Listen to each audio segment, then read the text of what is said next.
Hello class 9 के बच्चों, एक बार फिर आप सबका बहुत बहुत स्वागत आपके अपने YouTube channel learn Hindi with Anju ma'am में।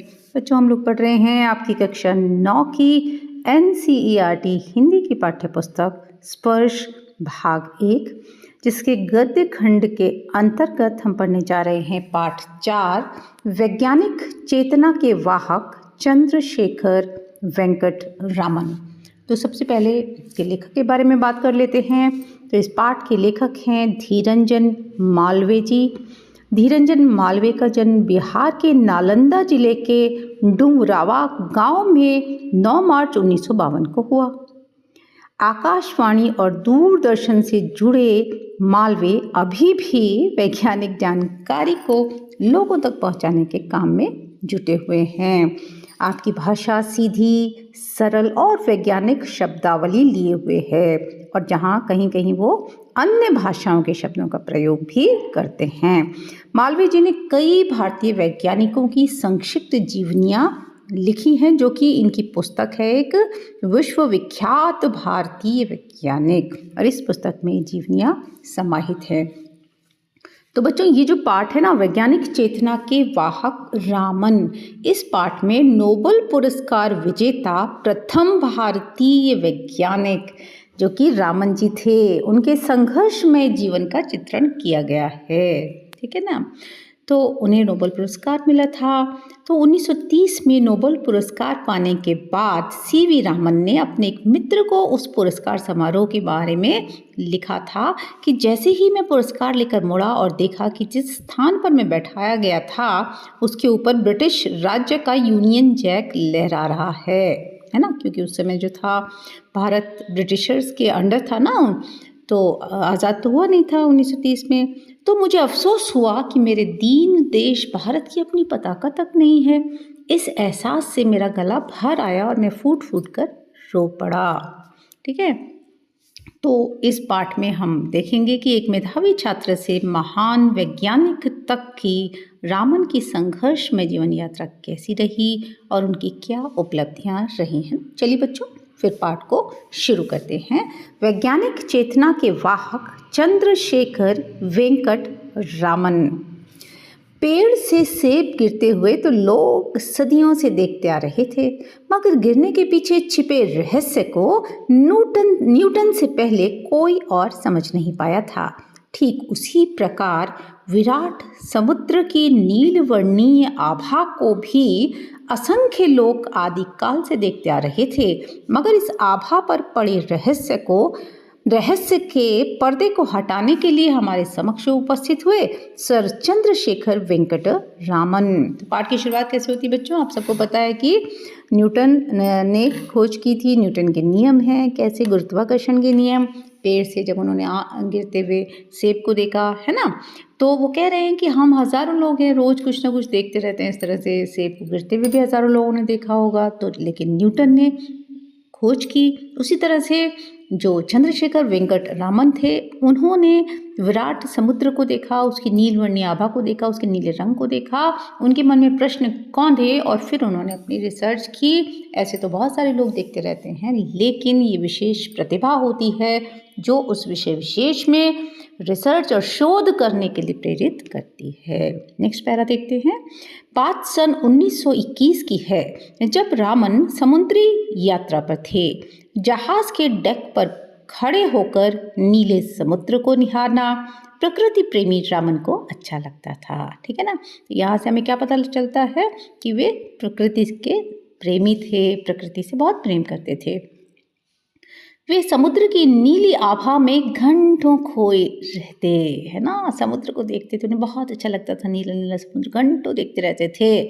लेकिन रामन केवल भावुक प्रकृति प्रेमी ही नहीं थे। वो कह रहे हैं कि वो जैसे प्रकृति प्रेमी होते हैं, कवि होते हैं, भावुक होते हैं, प्रकृति को देखते हैं, उस पर कविताएं कहानियां लिखते हैं। तो कह रहे हैं कि रामन प्रकृति प्रेमी तो थे, लेकिन केवल भावुक प्रकृति प्रेमी नहीं थे।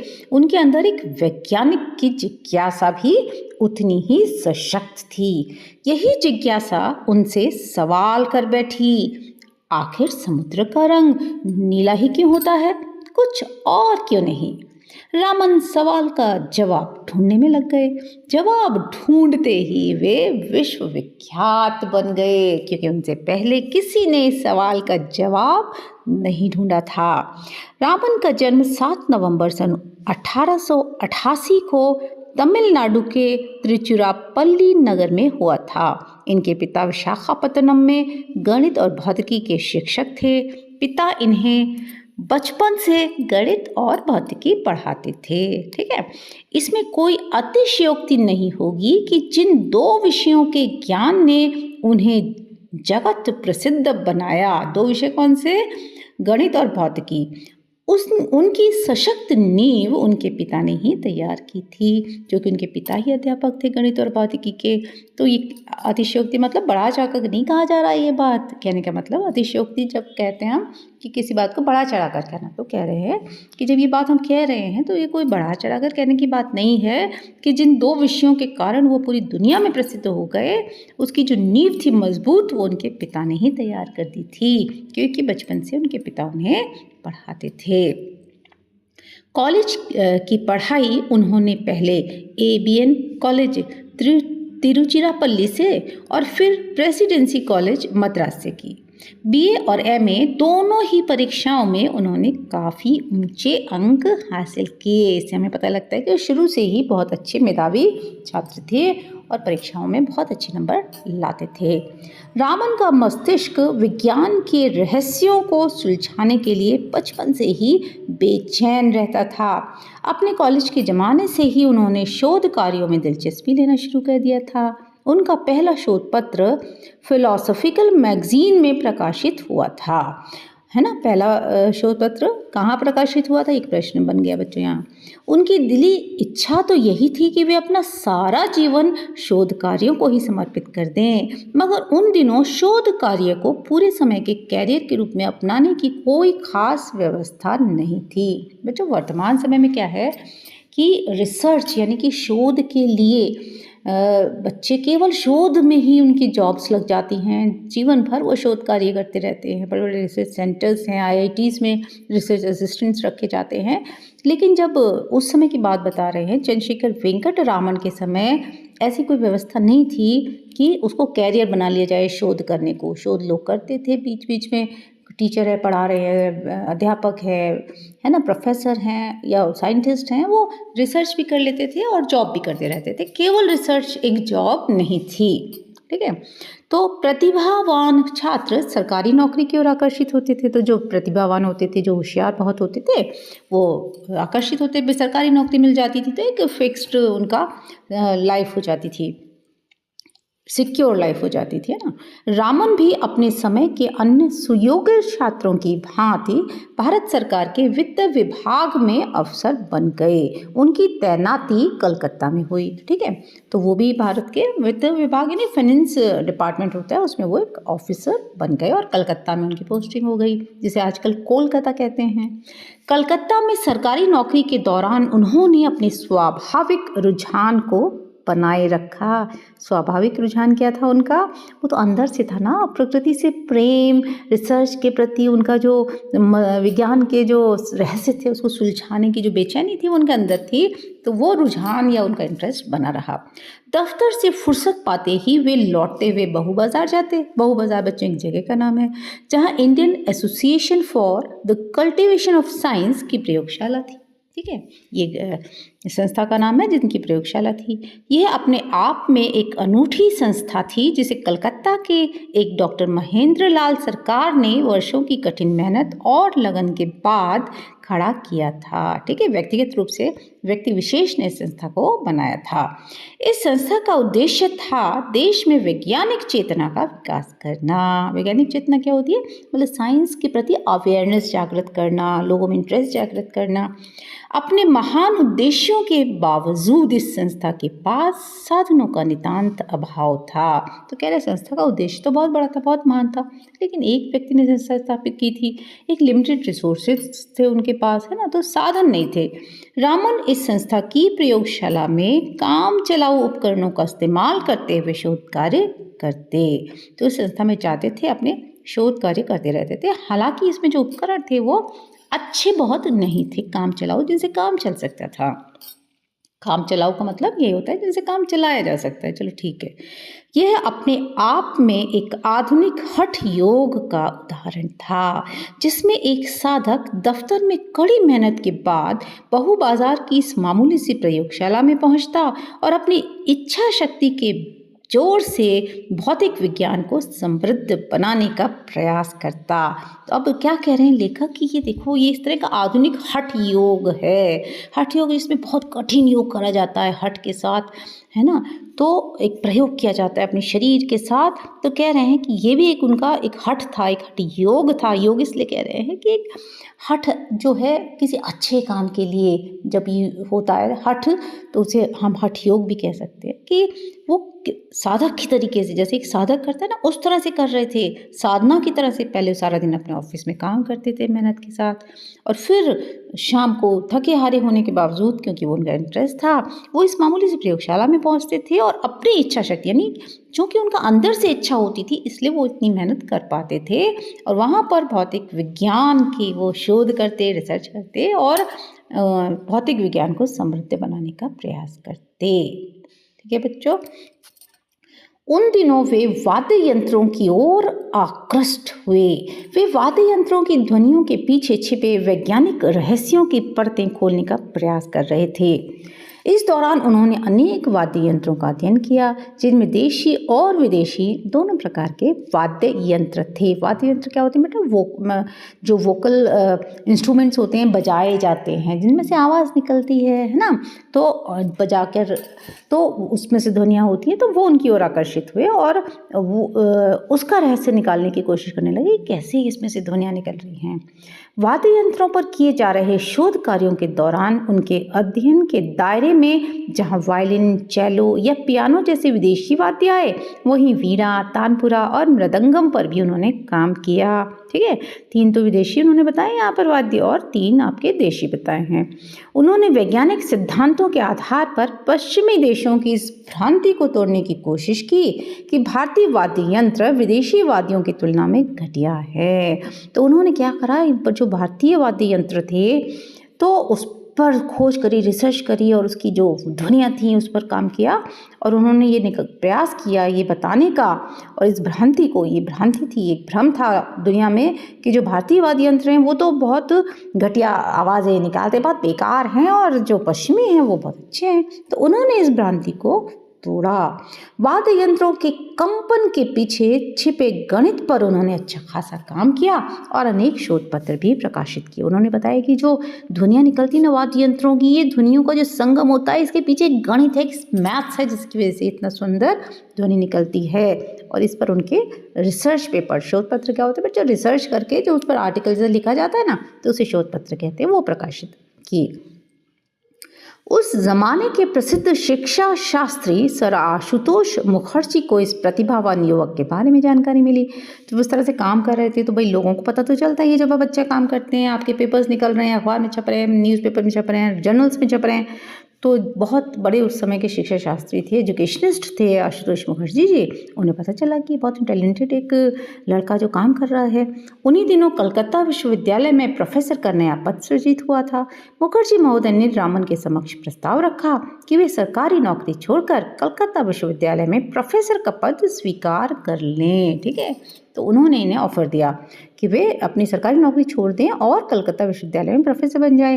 रामन के लिए यह एक कठिन निर्णय था। उस जमाने के हिसाब से वे एक अत्यंत प्रतिष्ठित सरकारी पद पर थे, जिसके साथ मोटी तनख्वाह और अनेक सुविधाएं जुड़ी हुई थीं। देखो उस समय जो थी ना बच्चों, गवर्नमेंट जॉब ऑफिसर की बहुत अच्छी मानी जाती थी, प्रोफेसर की जॉब उससे थोड़ी कम। लेकिन आज के समय में तो प्रोफेसर की जॉब सबसे बेस्ट है। लेकिन उस समय इतनी उसमें सैलरीज भी नहीं थी, तो उनके लिए थोड़ी सी सोचना पड़ा उन्हें नौकरी करते हुए 10 वर्ष बीत चुके थे, है ना। ऐसी हालत में सरकारी नौकरी छोड़कर कम वेतन और कम सुविधाओं वाले विश्वविद्यालय की नौकरी में आने का फैसला करना हिम्मत का काम था।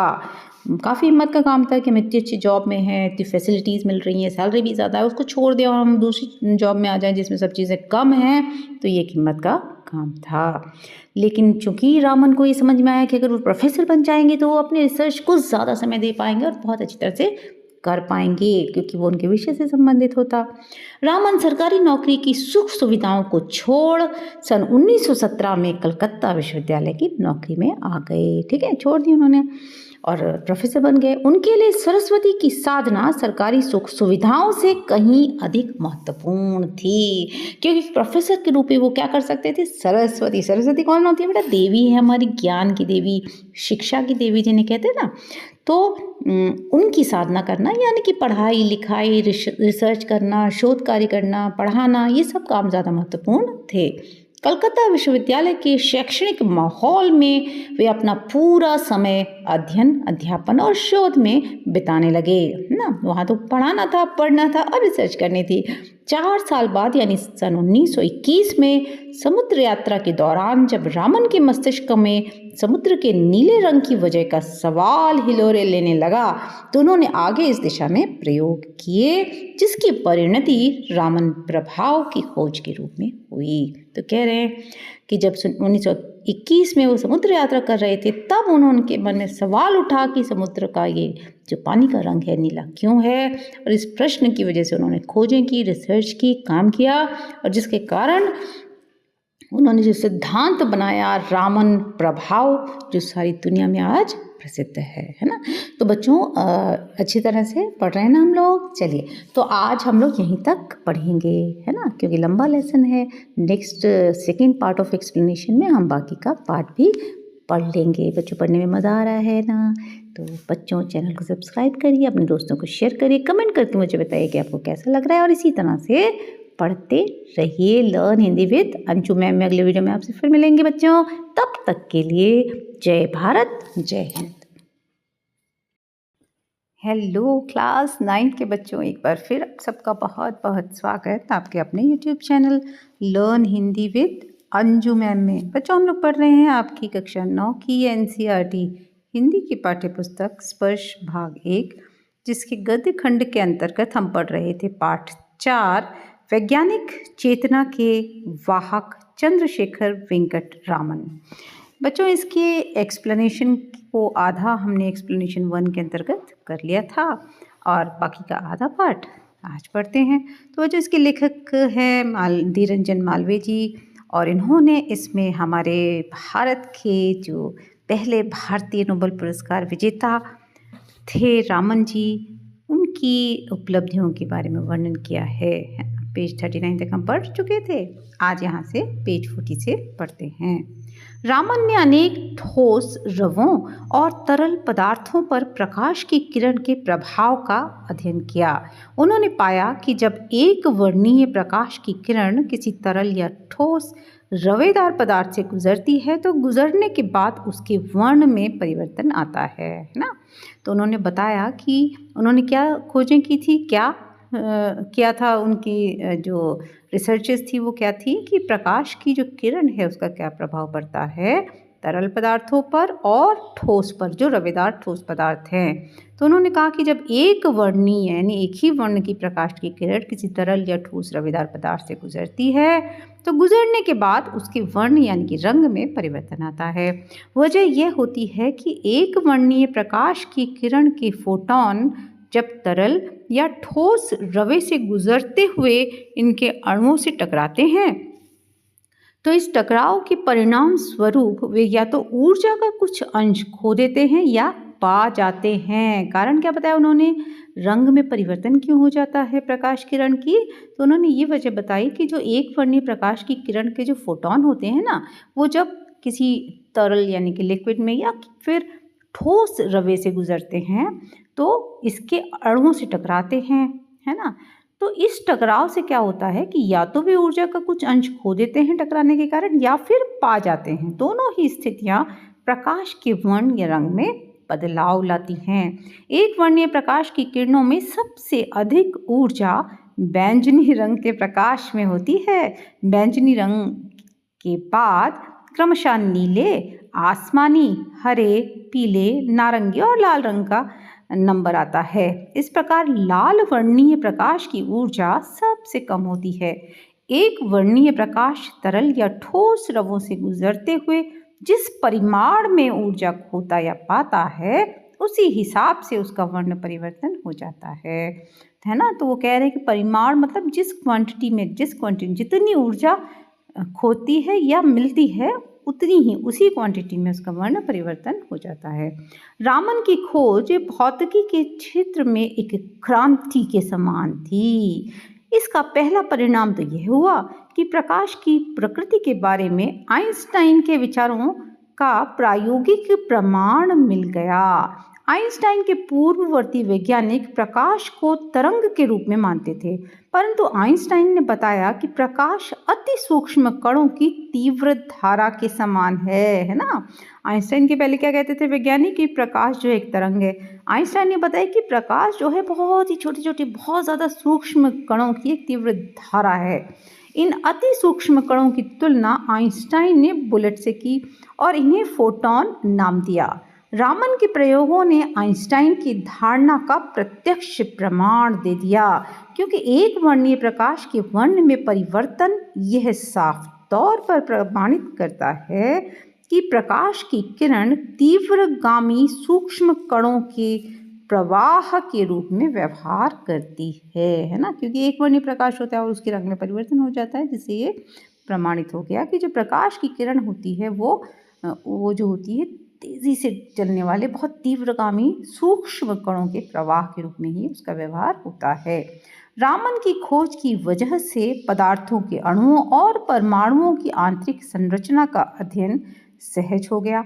पहले इस काम के लिए इंफ्रारेड स्पेक्ट्रोस्कोपी का सहारा लिया जाता था। यह मुश्किल तकनीक है और गलतियों की संभावना बहुत अधिक रहती है। रामन की खोज के बाद पदार्थों की आणविक और परमाणविक संरचना के अध्ययन के लिए रामन स्पेक्ट्रोस्कोपी का सहारा लिया जाने लगा। ठीक है, यह तकनीक एक वर्णीय प्रकाश के वर्ण में परिवर्तन के आधार पर पदार्थों के अणुओं और परमाणुओं की संरचना की सटीक जानकारी देती है। ठीक है, तो क्या हुआ, रामन की खोज से पहले क्या होता था, जो पदार्थों के अणु और परमाणुओं की आंतरिक संरचना जानने के लिए इंफ्रारेड स्पेक्ट्रोस्कोपी का सहारा लिया जाता था, जो कि मुश्किल तकनीक थी। लेकिन रामन की खोज जब हो गई तो रामन स्पेक्ट्रोस्कोपी का सहारा लिया जाने लगा। ठीक है ना। इस जानकारी की वजह से पदार्थों का संश्लेषण प्रयोगशाला में करना तथा अनेक उपयोगी पदार्थों का कृत्रिम रूप से निर्माण संभव हो गया। रामन प्रभाव की खोज ने रामन को विश्व के चोटी के वैज्ञानिकों की पंक्ति में ला खड़ा किया। बच्चों ऐसा नहीं लग रहा हिंदी नहीं पढ़ रहे साइंस पढ़ रहे हैं ना। तो जो रामन ने जो खोज की उसे कहा गया रामन प्रभाव। इसकी खोज ने जो रामन थे ना उनको विश्व के चोटी के वैज्ञानिक यानी सब बड़े से बड़े जो वैज्ञानिक थे ना उनके जैसी लाइन में खड़ा कर दिया। पुरस्कार और सम्मानों की तो जैसे छड़ी सी लगी रही, खूब इनाम मिले उन्हें सन 1924 में रॉयल सोसाइटी की सदस्यता से सम्मानित किया गया है ना। सन 1929 में उन्हें सर की उपाधि प्रदान की गई। ठीक अगले ही साल उन्हें विश्व के सर्वोच्च पुरस्कार भौतिकी में नोबेल पुरस्कार से सम्मानित किया गया। उन्हें और भी कई पुरस्कार मिले, जैसे रोम का मैथ्यूसी पदक, रॉयल सोसाइटी का ह्यूज पदक, फिलाडेल्फिया इंस्टीट्यूट का फ्रैंकलिन पदक, सोवियत रूस का अंतर्राष्ट्रीय लेनिन पुरस्कार आदि। सन 1954 में रामन को देश के सर्वोच्च सम्मान भारत रत्न से सम्मानित किया गया। भारत रत्न बच्चों भारत का सबसे बड़ा सम्मान है ना, जो नागरिकों को दिया जाता है। वे नोबेल पुरस्कार पाने वाले पहले भारतीय वैज्ञानिक थे। उनके बाद यह पुरस्कार भारतीय नागरिकता वाले किसी अन्य वैज्ञानिक को अभी तक नहीं मिल पाया है। बच्चों सोच लो आप, कितनी इम्पोर्टेंट बात है ना, आज तक नहीं मिल पाया दोबारा। उन्हें अधिकांश सम्मान उस दौर में मिले जब भारत अंग्रेज़ों का गुलाम था। उन्हें मिलने वाले सम्मानों ने भारत को एक नया आत्मसम्मान और आत्मविश्वास दिया। विज्ञान के क्षेत्र में उन्होंने एक नई भारतीय चेतना को जागृत किया। भारतीय संस्कृति से रामन को हमेशा ही गहरा लगाव रहा। उन्होंने अपनी भारतीय पहचान को हमेशा अक्षुण्ण रखा, यानी कि बना के रखा। अंतर्राष्ट्रीय प्रसिद्धि के बाद भी उन्होंने अपने दक्षिण भारतीय पहनावे को नहीं छोड़ा। वे कट्टर शाकाहारी थे और मदिरा से सख्त परहेज रखते थे। जब वे नोबेल पुरस्कार प्राप्त करने स्टॉकहोम गए तो वहाँ उन्होंने अल्कोहल पर रामन प्रभाव का प्रदर्शन किया।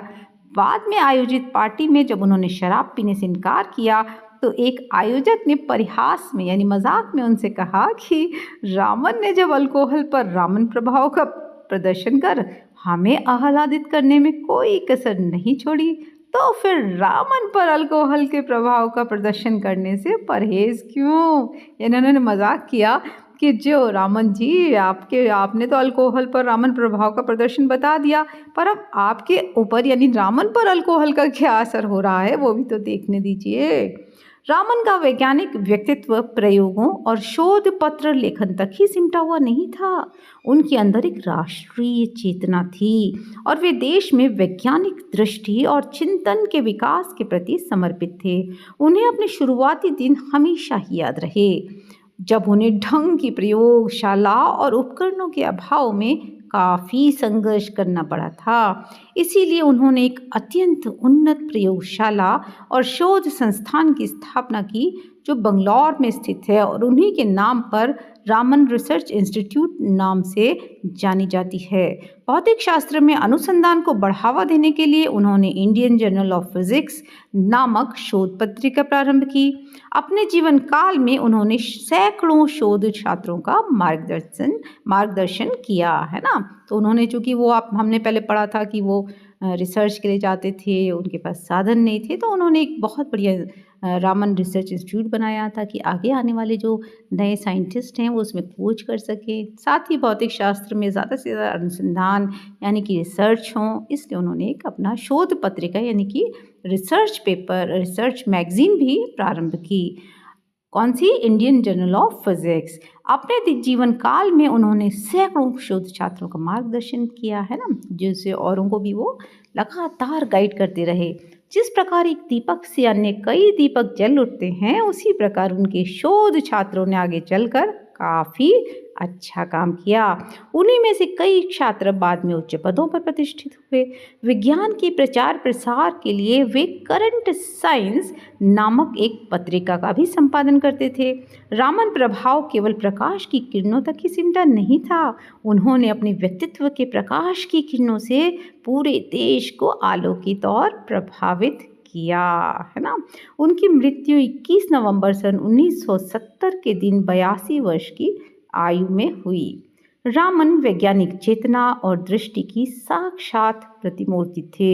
उन्होंने हमें हमेशा ही यह संदेश दिया कि हम अपने आसपास घट रही विभिन्न प्राकृतिक घटनाओं की छानबीन एक वैज्ञानिक दृष्टि से करें। तभी तो उन्होंने संगीत के सुर, ताल और प्रकाश की किरणों की आभा के अंदर से वैज्ञानिक सिद्धांत खोज निकाले।